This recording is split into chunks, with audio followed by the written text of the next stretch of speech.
How are you? I'm good. Thank you. Thanks for taking my call. Thank you for calling. Thank you for calling. How can I Yeah. help you? Um, at the beginning of this year, I got out of my first serious relationship, and in Your light of all that, first, kind of went through no, the wait a minute. process. Your first My serious first, relationship, like in a dating relationship? yeah, And how old are you? right, yeah. I'm How old are you? 26. 26. 26. Okay. And how long was hmm this? How long was this relationship?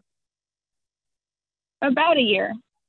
About a year. Okay. So it wasn't that long, but it was the first time that I had been willing to try it out. I guess it was a fear Great. that, yeah. So it was just the first time I did. Great. So Um, now you said you got out of it. yeah, Did you pull the plug or did he? I did. You did. Okay. Um, Did you pull it for yeah, good I did. reasons or fear reasons? I'm not sure.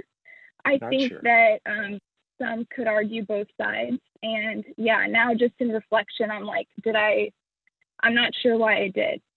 Okay. Overall, it was a very big feel, just me feeling very much out of control and emotional, and kind of felt like my emotions and my thoughts were going crazy. It was hard to tell the difference between whether I just felt unsafe, but really was safe, or really Mm-hmm. wasn't safe. And I'm not sure that I put the boundaries that I needed in the relationship just for me personally.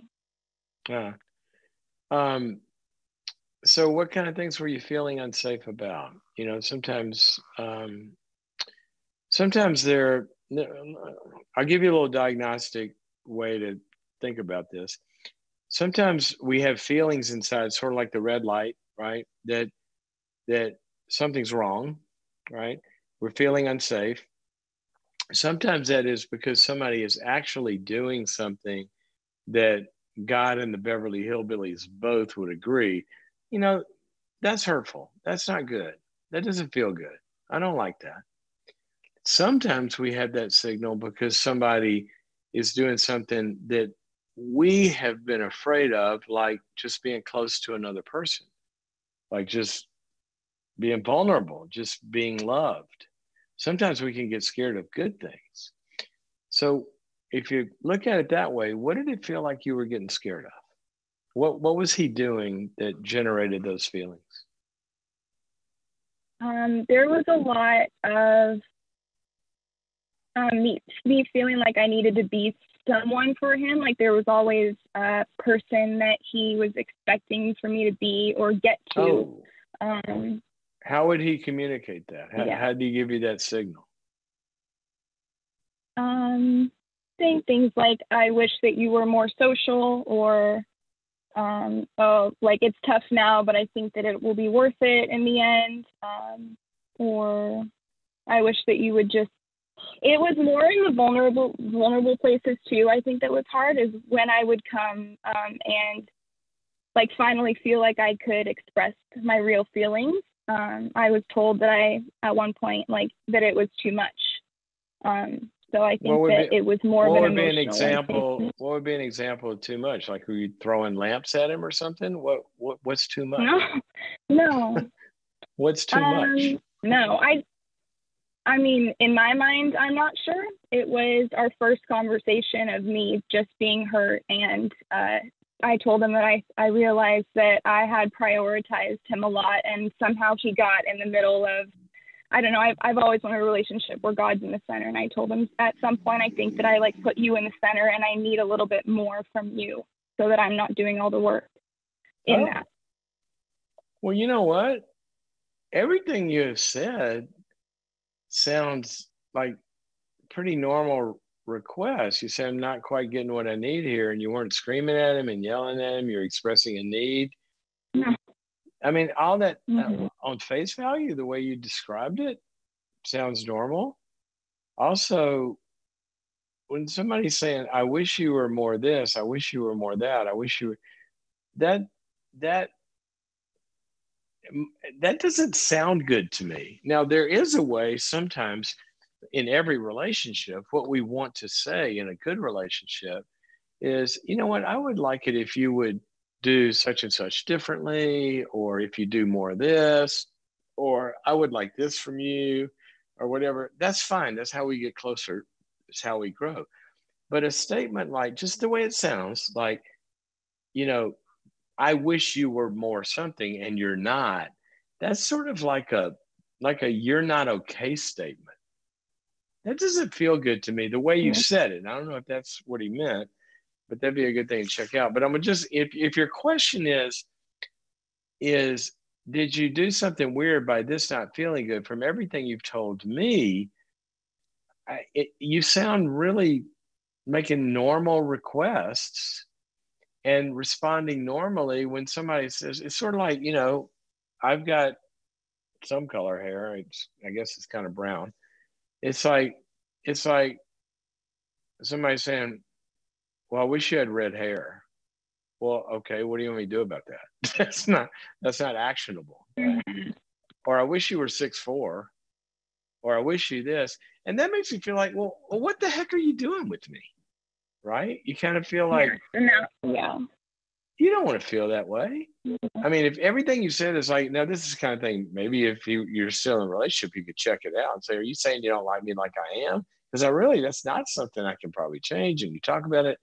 But just judging from what you said, sounds like you kind of, made a good move from everything I can tell. But I don't know everything about y'all. But I'll say this as the bottom line.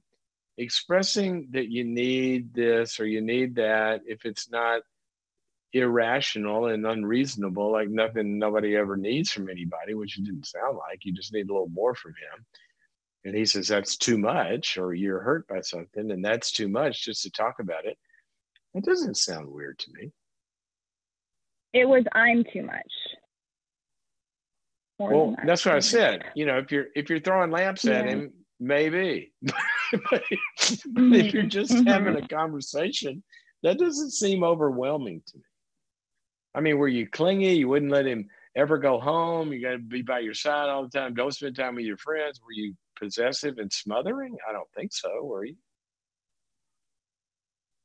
Yeah, no. I think that I felt myself getting to that point, though, and I didn't like that. I felt like I couldn't be independent. I think that naturally, emotionally, I was headed down that road, but I don't know. I kind of pulled the plug before I got down that road. I felt like it wasn't going to help. Okay, well, here, I'll give you a suggestion. Probably, and I'm going to make some leaps here.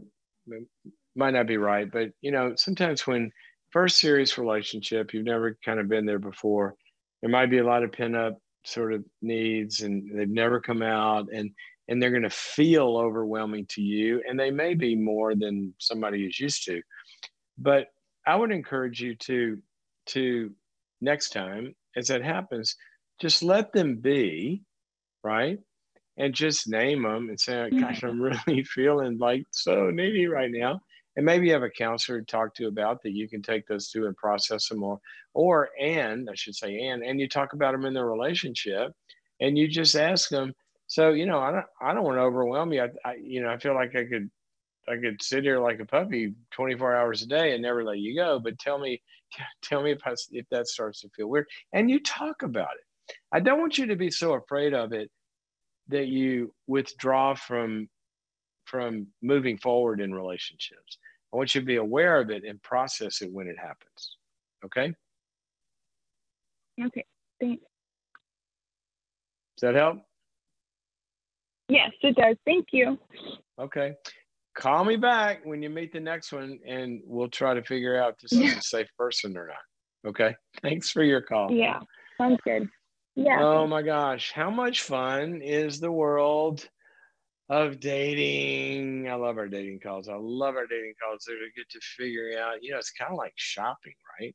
I don't mean to be crass, but it really is. That's kind of what you're doing, right? And you don't just go to the only little, like kiosk on the highway. If you go shopping, you go to somewhere where there's lots of stores and the big stores, and they got lots of things to choose from. And then you look at all of them, and that one fits, and oh, that looks good. Oh, that one's kind of tight. I don't know. It chokes me, or oh, it's too hot. Oh, it's too cold. Oh, and then all of a sudden, that's the one. That's the one right there. That one fits. But figuring that out, I think that's pretty cool thing for people to do. And I like to hear about it. So call me with your dating questions.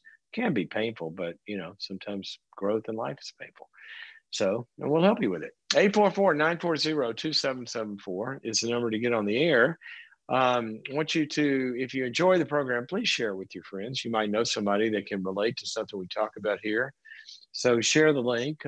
We've been doing this since the lockdown, and frankly, I'd like to keep doing it afterwards because I enjoy you guys and I enjoy talking about this stuff. But we can only do it if we build an audience and we don't have advertising. So you are our key to getting the word out. So thanks to you who have been sharing it, and want you to share it some more. Also, go on Facebook and join everybody. Say, hey, when a caller calls, say, we're pulling for you. I wouldn't have put up with that either. Or, oops, I think you made a mistake. Maybe you ought to call him. No, don't call him back. Everybody's got advice that's from their own experience. It's a great place to learn from others. And then also go check out boundaries.me, as we've had, who was it talking about earlier? That's a good place to go learn and to grow.